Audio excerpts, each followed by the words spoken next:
Hey guys, so in this video I'm going to be going over the layer mask, and this is one of, I think it's probably my favorite tool that you can use in Photoshop, but it's very powerful and you can do a lot with just this one tool. So I'm going to start off with this image, and we're going to use that as kind of the basis of what we do right now. There's just one layer, so I'm going to make a new layer here behind that. I'm just going to fill that with white. So now I have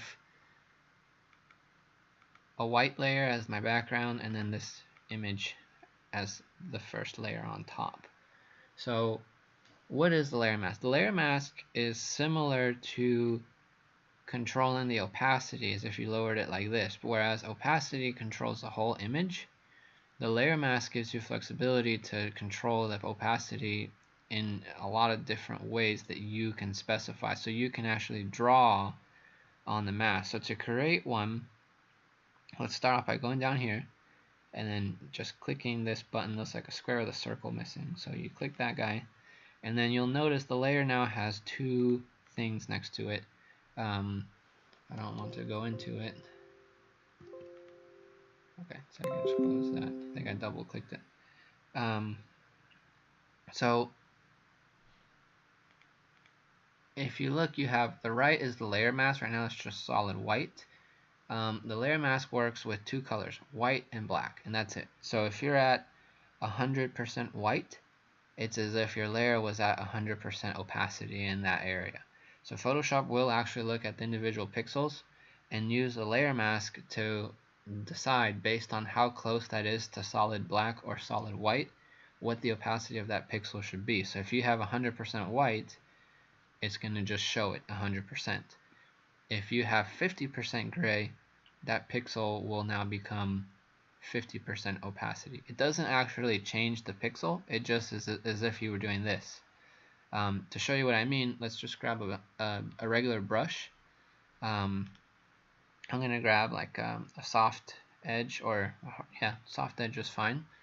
Hit enter, and then I'm going to click on the actual mask now, this white part. So not this, but actually on here you can see these little brackets come on it. And then I'm gonna adjust my opacity here and put it to 100. A nice trick with the opacity is if you have a brush, you can always type the number in your keyboard. You don't have to come up here. So if I wanted 50%, I just hit the number 5, and see that became 5. If I wanted 55, you just type 2 5s. If you wanted 89, or if you want 100, it's the number 0, so you can hit 0. And then 20%, you just hit number 2, and see that jumps over. You can also click here, move it over. You could highlight this and type and hit enter, or you can click the word opacity and drag it back and forth, which is pretty fast sometimes. But I think by far the fastest is you just remember 2 is 20, 22 is 22, and 0 is 100. Just whatever number you want. You don't have to go up there. So 100, I'm going to draw black. So make sure you have black selected all the way down, and then just click. So if I click once, you'll see it's done this. And if I click and drag, you see it looks like I'm erasing the image, but in reality over here I drew on the layer mask. So if I deactivate the layer mask or disable it, you can see the image is still there. If you click on it again, you'll get it back. And what this allows you to do is to seamlessly blend images together or crop an image without losing the pixels that were there before. So if I were to use the eraser, it would look just like this. But let's say I save the file, close it, come back tomorrow, open it up, I can still adjust the layer mask. You wouldn't be able to do that if you erased it. It's gone forever. So the layer mask is really nice because it's non-destructive. You're not actually losing pixels, they're still there. If you switch your colors, or you can hit the X key and go back to white now, and I draw white on the layer mask, I reveal what was there. So see, I can hide it or I can bring it back just based off of where I draw. And it's so intense because I'm at 100% opacity. If I did 20, I would be drawing now with 20% gray instead of 100% black because it's softer, right? So it would take me 5 times going over the same pixel because I'm at 20. So 5 times 20 is 100. So you can see where if you want to actually see your layer mask at full scale, hold Alt and click on it. So see, this is really where I'm drawing. So if you look up here in my navigator, you can see what's happening to the actual layer. I typically don't draw on the layer mask. I usually always will go to the layer to get back. You just click on it. And then you can do that. Another way to draw on is if you have a selection. So let's say I have the marquee tool and I just drag something like this. Now if I go back to my brush, it will only let you draw within the selection area. So then you can look at this. I think you can also have some stuff that you can do with it here. Typically if you want to disable it, you can right click, or you can hold shift and click on and off the layer mask. I'm going to deselect that selection and bring this back. The next thing to notice is in here you have a little link. If I try to move them, these are linked right now, so they're going to move together. So if I grab my selection tool and try and move, see where I'm cropping and the mask, it's moving together. So if I undo and I uncheck this, the mask can now move independently of the layer. So if I move the layer, see the mask is going to stay there, so anything that comes up, so it may seem a little tricky from this point of view, but if I delete this layer mask and I go and make I'm going to place let's place this, so I'll place this guy here. If I shrink this guy and let's say I want to put him behind this rock, a really good way to make it look like he's back there is I'm going to lower the opacity a little bit, and then I could have done it like this as well. I can mask, grab my brush, just make sure it's black. So here's a nice trick. Let's say I had a color selected like bright red, right? So now if I go onto a layer with my brush and draw, set to 0, so it's going to draw red, right?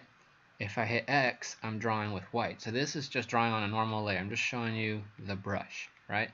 If I hit the D key, watch here what happens. So X is toggling foreground to background. See, here's all the keys I'm pressing. If you hit D, it will change the color from whatever you have now. It will make the colors black as your foreground and white as your background. It's 100% black, 100% white. So that's a really fast way to get there. And let's say I wanted to get to white. All I would have to do is hit D and then X, because it will switch foreground and background. So remember that D always gives you the black and white, and X will always switch them. So you can do this. So now I'm going to show you the two main different ways of making a mask. So one is with a layer selected, but no selection out here active. Remember before we had like a selection like this. There's no selection, I just have a layer, and I click it and I tell it mask. So it will by default make a white layer mask. If I go over here now and I hit X, I'm going to have my black color selected. I want to grab a brush. I can leave it at 100 and I can shrink it. So if you use this key, it's over by the letter P, or it depends on your keyboard, but it looks like that. You can shrink your brush or make it bigger depending which one you're using.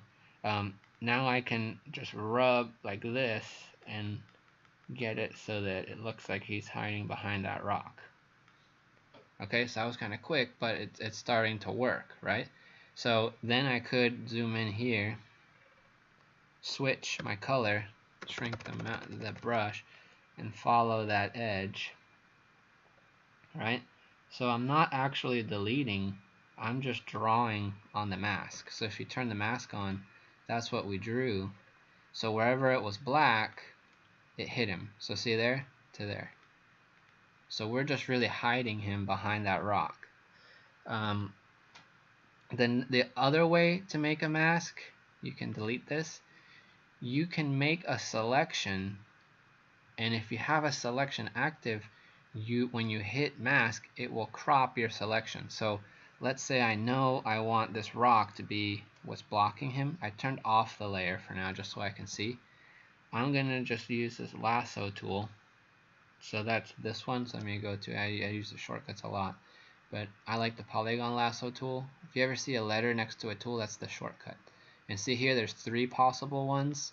So you can hit the letter L, and if that's not the one you want, you just hold shift and keep hitting the letter L. And it will toggle through all the shortcuts on that one. Or you just click and hold and then grab the one you want. So I know I want this rock to be kind of the boundary.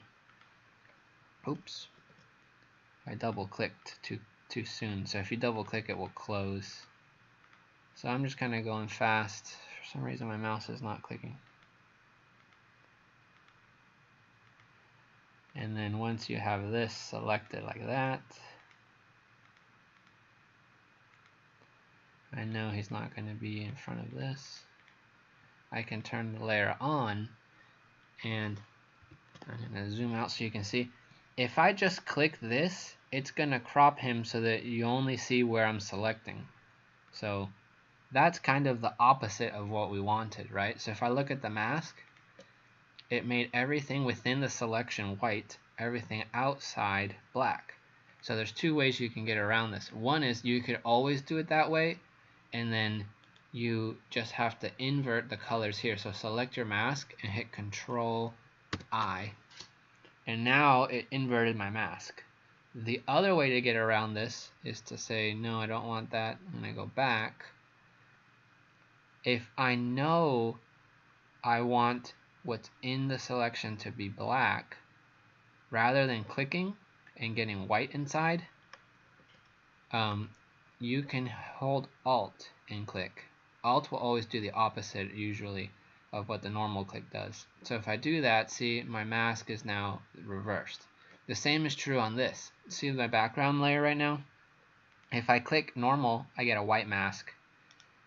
If I delete it and hold Alt, I get a black mask.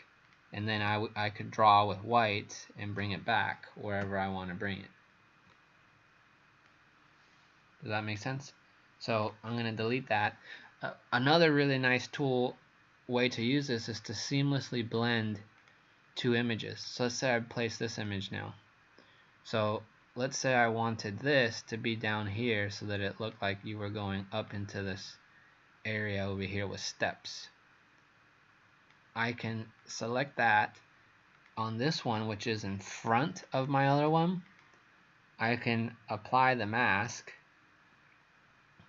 switch here. I'm going to use 100 for now. But now I can start to cover up the edges. The important thing when you're using the layer mask is always this hard edge. See this?